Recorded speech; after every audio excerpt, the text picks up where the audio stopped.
अब युद्ध कांड का 36वां सर्ग है, जिसमें माल्यवान पर आक्षेप और नगर की रक्षा प्रबंध करके रावण का अपने अंतःपुर में जाने की बात बताई गई है।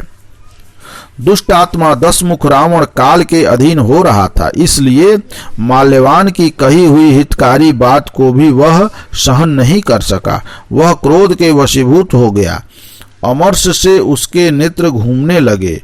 उसने भौहें टेढ़ी करके माल्यवान से कहा, तुमने शत्रु का पक्ष लेकर हित बुद्धि से जो मेरे अहित की कठोर बात कही है, वह पूरी तौर से मेरे कानों तक नहीं पहुंची। बेचारा राम एक मनुष्य ही तो है, जिसने सहारा लिया है कुछ बंदरों का।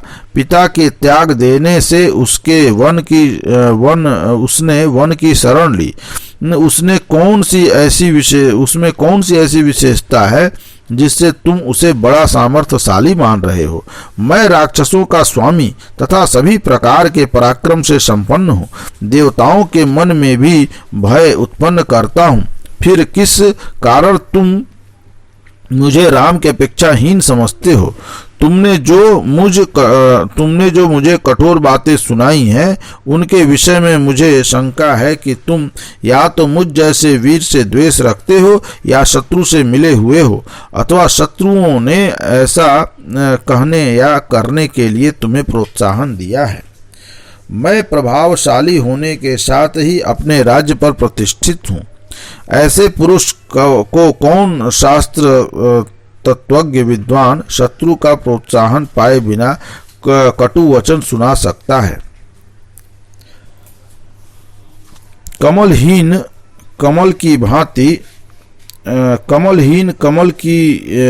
कमला की भांति सुंदरी सीता को वन से ले आकर अब केवल राम के भय से मैं कैसे लौटा दूं? करोड़ों वानरों से घिरे हुए सुग्रीव और लक्ष्मण सहित राम को मैं कुछ ही दिनों में मार डालूंगा। यह तुम अपनी आंखों से देख लेना। जिसके सामने द्वंद्व युद्ध में देवता भी नहीं ठहर पाते, वही रावण युद्ध में किससे भयभीत होगा? मैं बीच से दो टूक हो जाऊंगा, पर किसी के सामने झुक नहीं सकूंगा। यह मेरा सहज दोष है और स्वभाव किसी के लिए भी दुर्लंघ्य होता है।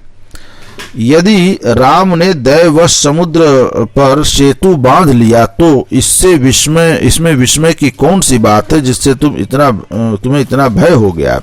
मैं तुम्हारे आगे सच्ची प्रतिज्ञा करके कहता हूँ कि समुद्र पार करके वानर सेना सहित आए हुए राम यहाँ से जीवित नहीं लौट सकेंगे।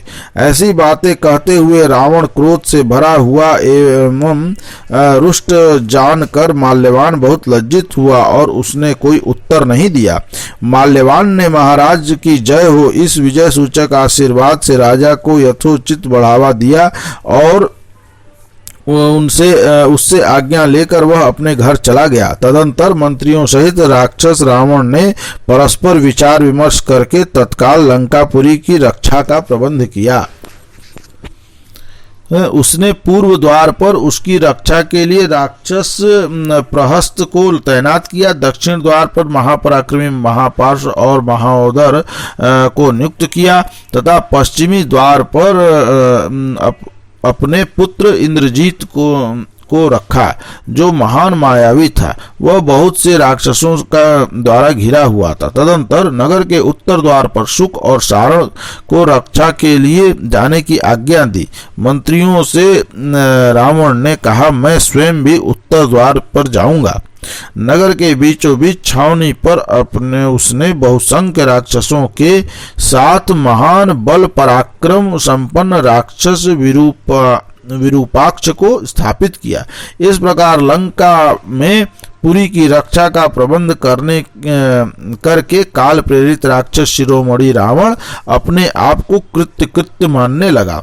इस प्रकार नगर के संरक्षण की प्रचुर व्यवस्था के लिए आज्ञा देकर रावण ने सब मंत्रियों को विदा करके और स्वयं भी उनके विजय सूचक आशीर्वाद से सम्मानित हो उसने समृद्धशाली एवं विशाल अंतःपुर में अपने अंतःपुर में चला गया।